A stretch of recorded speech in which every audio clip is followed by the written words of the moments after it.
কোচবিহারের দিনহাটা ২ নং ব্লকের বামনহাট হাসপাতাল হয়ে তুরুপকাটা বাদলগিরে যাবার রাস্তার বেহাল দশা। জানা গেছে ২০১৪ সালে প্রধানমন্ত্রী গ্রামীণ সড়ক যোজনার আওতায় এই রাস্তা তৈরি হয়েছিল, কিন্তু ২ বছরের মাথাতেই সেই রাস্তা চলার অযোগ্য হয়। রাস্তার পিচের চাদর বহুদিন আগেই উঠে গেছে। বর্তমান রাস্তার অবস্থা এতটাই খারাপ যে সাইকেল এবং টোটো নিয়ে যাতায়াত করাও দুর্বিষহ হয়ে উঠেছে। রাস্তায় বড় বড় গর্ত, কোথাও পাথর বেরিয়ে গেছে।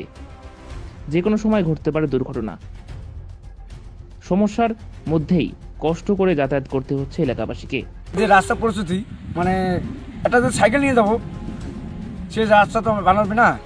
এখন গাড়ি নিয়ে যাইতেছি, এদিক এদিক ওদিক হইতেছে, মানে অসুবিধা, পুরো প্রবলেম। এই প্রসঙ্গে স্থানীয় পঞ্চায়েত প্রধানকে জানানো হলে তারা বিষয়টির সমাধানের আশ্বাস দিয়েছেন। আপাতত সমস্যা সমাধানের আশাতেই দিন গুনতে হচ্ছে গ্রামবাসীদের।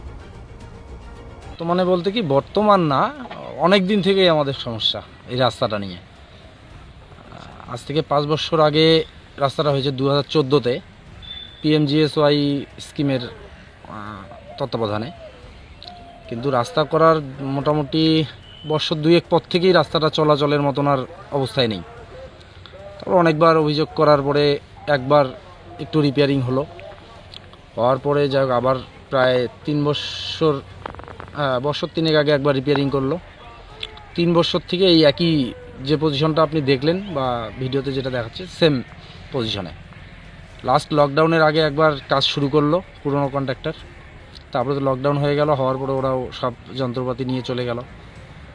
আজকে এই যাবৎকাল পর্যন্ত কোনো রিপেয়ারিংয়ের কোনো চিন্তা ভাবনা বা সদিচ্ছা আমাদের সরকারেরও দেখি না। কন্ট্রাক্ট এখানে এলাকাবাসীর সমস্ত প্রবলেম বলতে মানে দূরত্বটা হচ্ছে এই রাস্তার 4.2 কিলোমিটার, 4 কিলোমিটারই। এই রাস্তা দিয়ে এখন বর্তমানে সিটি চলাচল মোটামুটি বন্ধ। গাড়ি ঘোড়া নিয়ে যাতায়াত খুবই দুর্বিষহ ব্যাপার।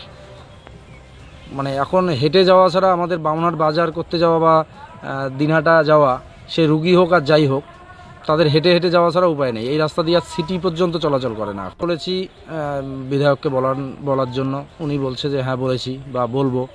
বিধায়ক সাহেবকেও কয়েকবার আমি বলেছি পার্সোনালি। তো মনে হয় পার্সোনালি বলেছি বলেই হয়তো বা উনি অতটা গায়ে লাগাননি।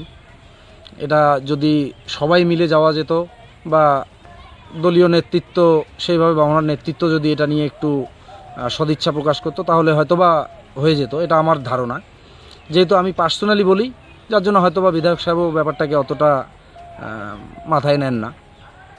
হসপিটাল, বামনহাট হসপিটাল মোড় যেখান থেকে কি রাস্তাটা শুরু, সেখান থেকে মোটামুটি 2.5 কিলোমিটার পর্যন্ত 4 কিলোমিটার, 4.25 কিলোমিটার রাস্তা, 2-2.5 কিলোমিটার রাস্তা করেছে আর কি। 2 কিলোমিটার, 2.5 কিলোমিটার রাস্তা, 2.5 কিলোমিটার রাস্তা মোটামুটি একটু রিপেয়ারিং, যেটা বেড দিয়ে আর কি, সামান্য পাথর দিয়ে বালু মাটি দিয়ে খালগুলোকে অ্যাডজাস্ট করে দিল। তখন কন্ট্রাক্টরের যে এখানে কাজ দেখাশোনার দায়িত্বে ছিলেন, তার সাথে কথা বললাম। তা তিনি বললেন যে এরকম করে রিপেয়ারিং করে একবার মোটামুটি একটা পিস করে দেওয়ার চিন্তাভাবনা আছে আর কি, সেরকমই নির্দেশ আছে।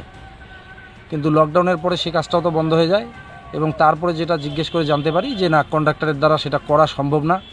কারণ অফিস থেকে নাকি ওনাকে বলা হয়েছে যে একটা পিচের চাদর টোটালি করতে, যেটা ওনার দ্বারা সম্ভব না। সেটা কন্ট্রাক্টরের যারা দায়িত্বে আছেন, যারা এখানে লেবারকে দেখাশোনা করে, তার মুখ থেকে শোনা।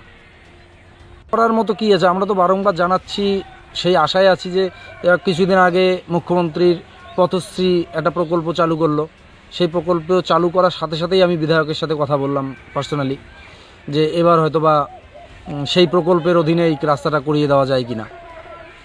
তো বিধায়ক সাহেবও কথা দিলেন, ঠিক আছে দেখছি। তো ওই পর্যন্তই আছেন। এখন উনি কী দেখছেন বা কী করছেন সেটা তো উনি ভালোভাবে বলতে পারবেন ব্যাপারটা।